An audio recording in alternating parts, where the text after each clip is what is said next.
बात 2018 की है, 6 साल पुरानी। 4 अप्रैल तारीख, 16 लोग, जिसमें उड़ीसा हाई कोर्ट के रिटायर्ड जज, सरकारी अफसर, मंदिर प्रशासन के लोग, ये सभी 16 लोग जगन्नाथपुरी के मंदिर के एक तहखाने में दाखिल होते हैं। दिन का वक्त था, कोर्ट का आदेश था और सरकार ने कहा था तहखाने का दरवाज़ा खोलना है। उस तहखाने का दरवाज़ा जिसे बरसों से खोला नहीं गया था। इस तहखाने को लेकर तमाम बातें थी कि इसमें कितना खजाना है, क्या कुछ है। तो हर एक की नज़र थी कि इस तहखाने से खजाने का राज बाहर आएगा। 16 लोगों की टीम उस तहखाने के दरवाजे पर पहुंच गई, जहां अंधेरा।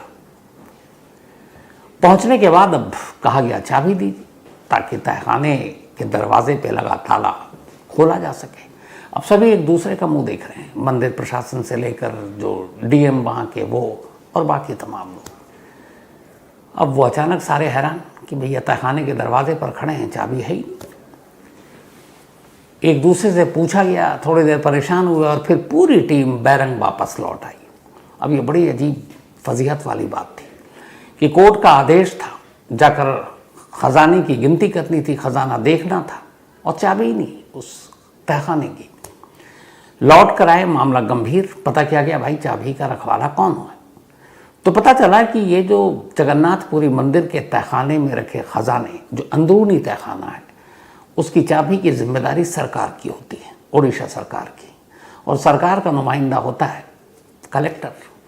तो जो भी पुरी के कलेक्टर होंगे, खजाने की चाबी उन्हीं के पास होगी। अब कहा गया भाई पुरी के कलेक्टर साहब से पूछा जाए, चाबी तो उनके पास होनी चाहिए। उस वक्त अरविंद अग्रवाल पुरी के कलेक्टर हुआ करते थे। 2018 की ये बात है। उनसे पूछा गया तो वो हैरान। उन्होंने कहा कि जब मैंने चार्ज लिया यहाँ के कलेक्टर का, तो मुझे ना किसी ने चाबी दी, ना मेरे जो जा रहे थे कलेक्टर साहब उन्होंने नहीं दी, और किसी ने मुझसे कभी चाबी का कोई जिक्र नहीं किया। तो मैं तो चाबी के बारे में जानता नहीं। अब बात हैरान करने वाली, तमाम तरह की बातें होने लगी। चाबी कहाँ है, कहीं खजाना चोरी तो नहीं हो गया। अब चूंकि मामला गंभीर था, तरह तरह की बातें हो रही थी, तो आखिरकार उस वक्त उड़ीसा के मुख्यमंत्री थे नवीन पटनायक। इल्ज़ाम ये लगने लगा कि कहीं जगन्नाथपुरी के तहखाने का खजाना कोई चुरा तो नहीं रहा, और इसीलिए वो चाबी गायब कर दी गई है। तो अब विधानसभा में ये मामला उठा, विपक्ष ने आवाज़ उठाई, तो नवीन पटनायक को मजबूरन एक जांच समिति बनानी पड़ी। एक इंक्वायरी कमेटी बनाई और उन्होंने कहा कि 2 हफ्ते के अंदर इस चीज़ का पता लगाइए कि आखिर उस खजाने की चाबी कहाँ गई। इंक्वायरी कमेटी ने अपनी पूरी पूछताछ की, कलेक्टर से लेके तमाम कलेक्ट्रेट ऑफिस के लोगों से, मंदिर प्रशासन के लोगों से, कोई फ़ायदा नहीं। लेकिन फिर एक अचानक करिश्मा होता है।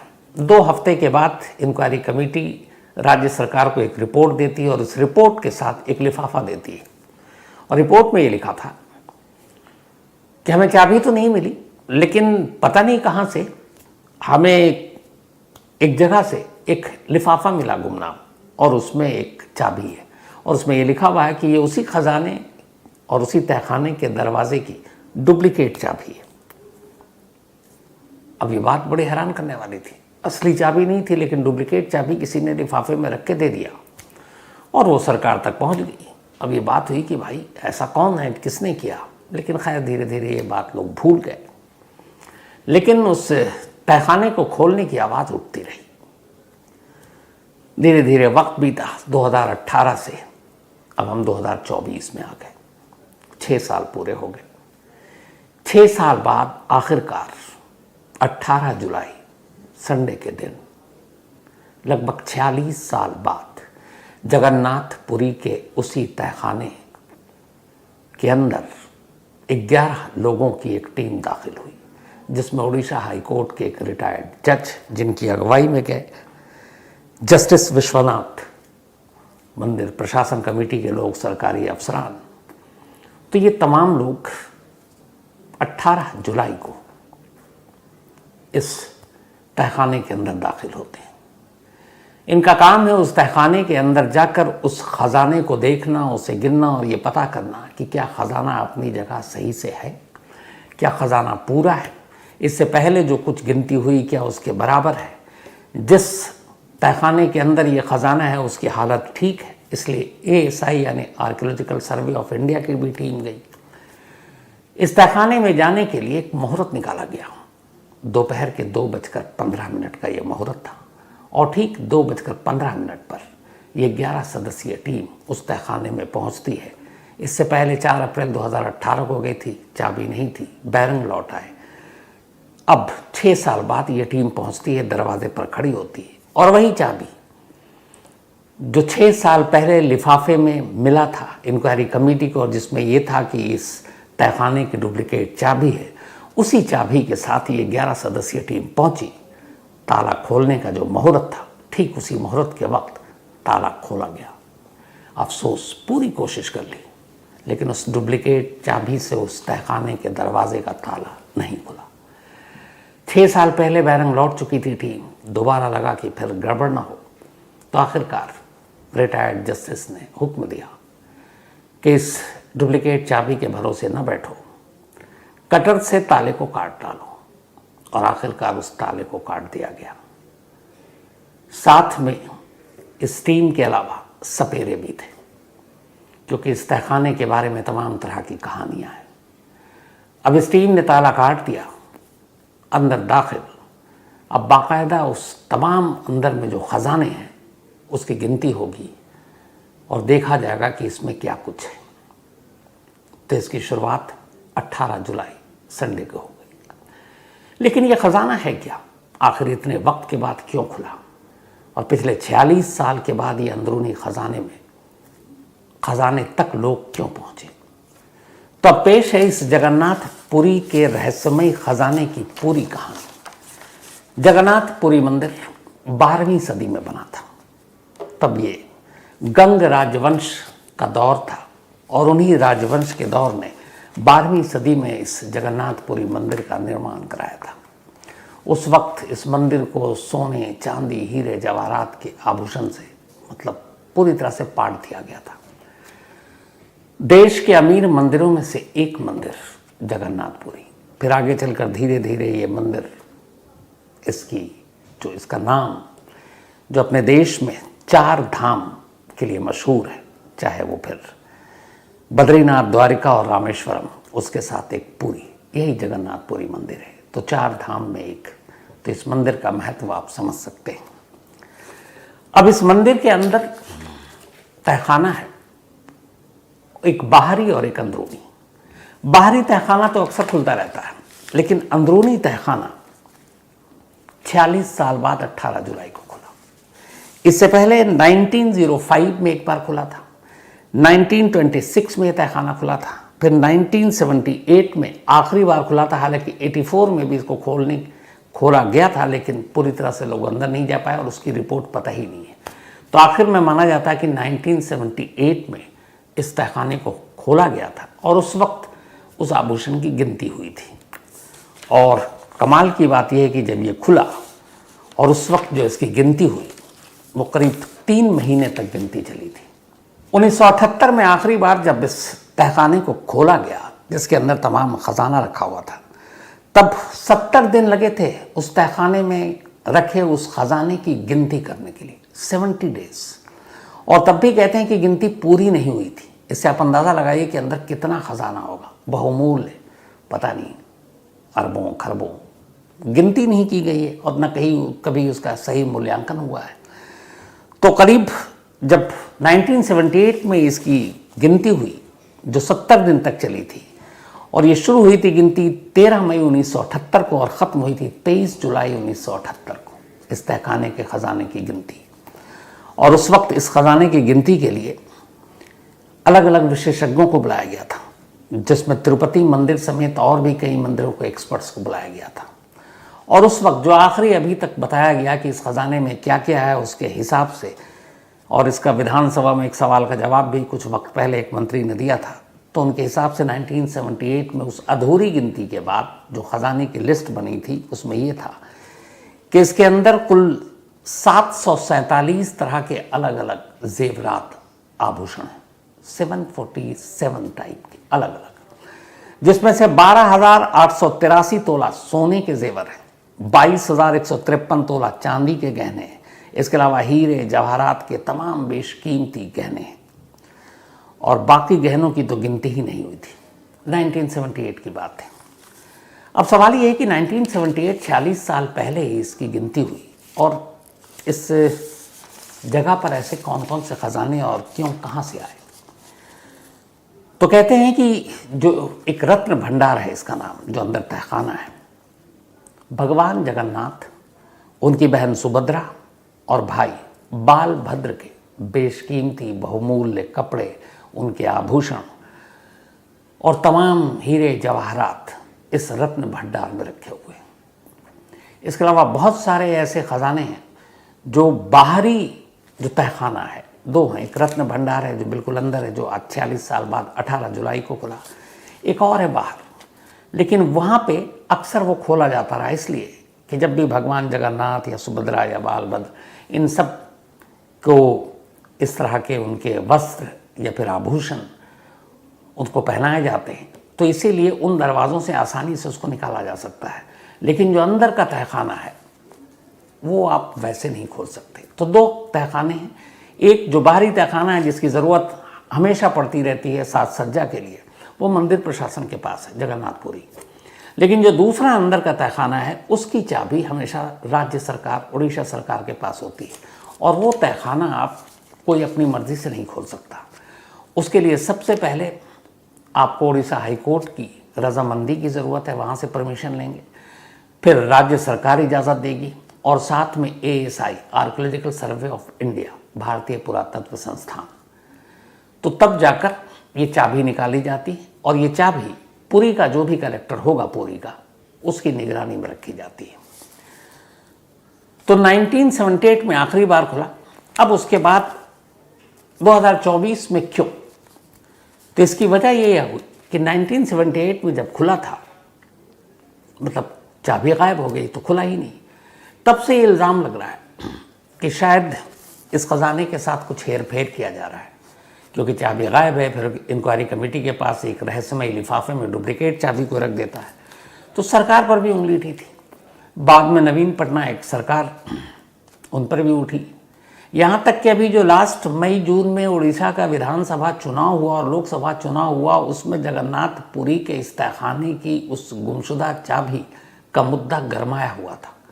भाजपा ने बड़ी ज़ोर शोर से इल्ज़ाम लगाया था नवीन पटनायक सरकार पर, उनकी पार्टी पर, कि ये चाबी इन्होंने गायब किया और पता नहीं भगवान जगन्नाथपुरी के तहखाने का जो ख़जाना है वो कहीं और निकाल कर ले जाया गया। तो उस ख़जाना को लेकर ये चुनावी मुद्दा बन गया और ये हुआ कि ख़जाने की आखिर दरवाज़ा क्यों नहीं खोला जाता, उसके बाद उसकी गिनती क्यों नहीं होती। तो शक है कि इस ख़जाने की चुरा लिया गया है। तो जब ये मुद्दा बना, खैर उसके बाद चुनाव नतीजा आया और नवीन पटनायक सरकार चली गई, अब बीजेपी की सरकार आई, तो बीजेपी ने कहा कि अब इसको हम खुलवाते हैं। तो उसी के बाद कोर्ट की परमिशन से, ASI की मंजूरी और राज्य सरकार की सहमति के बाद पहले बाहरी जो तहखाना है उसको खोला गया और उसके बाद 18 जुलाई को अंदर का जो तहखाना है, जो पिछले 46 सालों से नहीं खुला था, उसको खोला गया। अब तहखाना खुल गया है, गिनतियाँ होंगी, इसकी पूरी वीडियोग्राफी होगी और सबसे पहले तो ये मिलान होगा कि आखिर जो पुराना 1978 में जो भी गिनती हुई उसके बराबर है कि नहीं। और जो चुनावी मुद्दा बन गया था कि ख़जाने की चोरी हो गई है, तो वो बेशकीमती ख़जाना अपनी जगह है कि नहीं। अगर गिनती में कुछ ऊंच नीच हो गया तो आप अंदाज़ा लगा लीजिए कि फिर ये आगे चलकर क्या मुद्दा बनेगा। अब ये कि इतने वक्त के बाद ये तहखाना क्यों खुलता है, हालांकि ये भी बड़ी रहस्यमय चीज़ है। 1960 में 1960 में एक श्री मंदिर एक्ट बनाया गया था इसी जगन्नाथपुरी के इसी तहखाने को लेकर, इसी रत्न भंडार को लेकर, और उसमें तब ये तय हुआ था 1960 में श्री मंदिर एक्ट के तहत एक कानून बना और उसमें लिखा था कि हर 3 साल में इस मंदिर के इस खजाने की गिनती होगी, तहखाना खुलेगा, उसकी देखभाल होगी, अगर मरम्मत की ज़रूरत पड़ी तो ASI के ज़रिए वो होगी। हर छोटे बड़े जितने भी जेवरात हैं, आभूषण हैं, उनकी इन्वेंट्री दर्ज होगी, उनकी बाद उसको सब उसी तरीके से बंद कर दिया जाएगा और 3 साल के बाद फिर उसकी गिनती होगी और पुराने गिनती से उसका मिलान होगा। 1960 का ये श्री मंदिर एक्ट कहता है, कानून बनाया गया था। लेकिन कमाल देखिए कि 78 3 साल में ये खुलना था। 1960 के बाद पहली बार खुला, 28 साल के बाद 78 में जब गिनती हुई, और उसके बाद अब 46 साल बाद। तो ये भी अपने आप में कि क्यों नहीं इस तहखाने को खोला जाता, उसके लिए भी अजीब अजीब तर्क दिए जाते हैं। एक तर्क ये है कि इस तहखाने के अंदर बहुत सारे सांप हैं, और वही सांप इस तहखाने में रखे भगवान जगन्नाथ, उनकी पत्नी और भाई के जो भी बेशकीमती आभूषण हैं, उनके कपड़े हैं, उनकी रखवाली करते हैं, और ये बड़े जहरीले हैं। और यही वजह है शायद 18 जुलाई को जब ये टीम 11 सदस्यीय पहुंची ताला काटने के बाद, तो सबसे पहले आगे आगे सपेरा था। सपेरे को लेकर जाना पड़ा था, इसलिए कि सांप को लेकर जब 1978 में भी हुआ, उससे पहले भी खुला, तो सांप वहाँ बहुत सारे हैं, तो सपेरे को आगे रखा गया कि वो जहरीले सांपों को काबू कर सके। तो एक ये है कि जहरीले सांप रहते हैं यहाँ, और इसीलिए कोई भी इस तहखाने में जाता है तो वो उस ख़जाने की हिफाजत करते हैं, और अगर कोई दाखिल होता है तो वो उसको डस लेते हैं। तो पहली चीज़ ये थी। दूसरी, इस ख़जाने को लेकर, इस तहखाने को लेकर अजीब एक तरह की एक मान्यता बन गई थी कि जो भी राज्य उस वक्त में राज्य में सरकार होगी, और उस सरकार के दौरान अगर इस तहखाने का दरवाज़ा खोला जाता तो उसकी सरकार गिर जाएगी। और ये कब से शुरू हुआ? आखिरी बार जब तहखाना ये खुला 1978 की बात है, 46 साल पहले। तब उस वक्त ओडिशा में जनता दल की सरकार थी, और 1978 में तहखाना खुला। तहखाना खुलने के फ़ौरन बाद जनता दल की सरकार गिर गई। तो एक हो गया कि इस तहखाने को खोलने से एक श्राप लगता है, सरकार गिर जाती है। तो कहते हैं कि कहीं ना कहीं जो भी राजनीतिक पार्टियां वहाँ सत्ता में आई, वो इस डर से भी इस तहखाने की तरफ नहीं झांकती थी कि पता नहीं ये कहीं सच हो तो हमारी सरकार ना गिर जाए। लेकिन अब अभी नई नई भाजपा की सरकार बनी है, और आते ही अब ये दरवाज़ा खुल चुका है। पिछली बार 70 दिन लगे थे गिनती में, इस बार भी गिनती ज़्यादा, क्योंकि वीडियोग्राफी भी होनी है, एएसआई को भी देखना, उसकी मरम्मत करने लायक वो सारी चीज़ें हैं कि नहीं। और फिर पहली बार शायद अगर इसकी पूरी गिनती हो गई तो इस देश के सामने ये पता चलेगा कि जगन्नाथपुरी के इस तहखाने में कितना ख़जाना है। याद रखिए कि हमारे देश में अलग अलग मंदिरों में इतना ख़जाना है कि कहते हैं कि अगर वो सारा पैसा बांट दिया जाए तो पूरी दुनिया से गरीबी ख़त्म हो जाए, तमाम मंदिरों में। और उनमें से एक सबसे ज़्यादा जो पैसे आते हैं जगन्नाथपुरी मंदिर के पास भी है। हालांकि इसी ख़जाने को लेकर 12वीं सदी के बाद बहुत सारे लोगों ने इसे लूटने की कोशिश की, पहले मुग़लों ने, फिर अंग्रेज़ों ने। कहते हैं जगन्नाथपुरी के इस तहखाने के ख़जाने को लूटने के लिए करीब 17 बार हमला किया गया, और बहुत सारे ख़जाने तो वो लोग लूट कर भी ले गए। कई बार इस ख़जाने को बचाने के लिए मंदिर प्रशासन ने बहुत सारे मुकुट और बाकी चीज़ें कहाँ कहाँ ले जाकर छुपाई, ताकि हमलावरों से उन्हें बचाया जा सके। और अब 46 साल बाद ये तहखाना खुला है। गिनती होने के बाद पता चलेगा कि अभी चुनाव में जो बीजेपी ने इल्ज़ाम लगाया था कि इस ख़जाने की चोरी की गई है, वो सही है या गलत है। अगर 78 की उस गिनती से इसका मिलान हो गया तो ठीक, वरना अगर गिनती कम हो गई तो आने वाले वक्त में एक बहुत बड़ा मुद्दा होगा। तो ये थी जगन्नाथपुरी के उस तहखाने और उस ख़जाने की कहानी। आने वाले वक्त में पता चलेगा कितना ख़जाना है। कहानी ख़त्म करूं उससे पहले वही अपना सिलसिला। आज मनोज प्रजापति, इनका बर्थडे है, तो हैप्पी बर्थडे मनोज भाई, भोपाल से हैं ये। साथ ही हरीश जाखड़, इनका भी जन्मदिन है, तो हैप्पी बर्थडे हरीश साहब। और ये भेजा है चेतन राम जाखड़ ने, उनके भाई हैं। राघवेंद्र किशोर एंड शैलेंद्र किशोर, दोनों भाई हैं, और कमाल, दोनों का जन्मदिन, दोनों का बर्थडे आज ही एक साथ। पता नहीं, शायद ट्विन तो नहीं है। तो राघवेंद्र साहब और शैलेंद्र साहब, आप दोनों को बहुत बहुत बधाई। एंजॉय कीजिए अपना बर्थडे एक साथ। ये मुजफ्फरनगर बिहार से हैं। प्रशांत कुमार झा, इनका भी जन्मदिन है, तो हैप्पी बर्थडे प्रशांत साहब। और ये परिहारपुर मधुबनी बिहार से हैं। इसके अलावा अश्वनी चौहान, इनका जन्मदिन है, हैप्पी बर्थडे अश्वनी जी। और ये भेजा है इनके हस्बैंड बाजीरा जी ने। और कमाल ये है कि बाजीरा जी का भी बर्थडे है, लेकिन कल है, तो बहुत बहुत बधाई आप दोनों को, पति पत्नी को। और ये भेजा है मनीष मान ने भी। रेनू वर्मा, इनका भी जन्मदिन है, हैप्पी बर्थडे रेनू जी। और ये हरिराम वर्मा की पत्नी हैं, और भेजा है सनी और लकी ने। तो आज कहानी में इतनी ही। अब आपसे मुलाकात होगी कल रात 9 बजे किसी नई कहानी के साथ। तब तक अपना और अपनों का ख्याल रखिएगा। Thank you.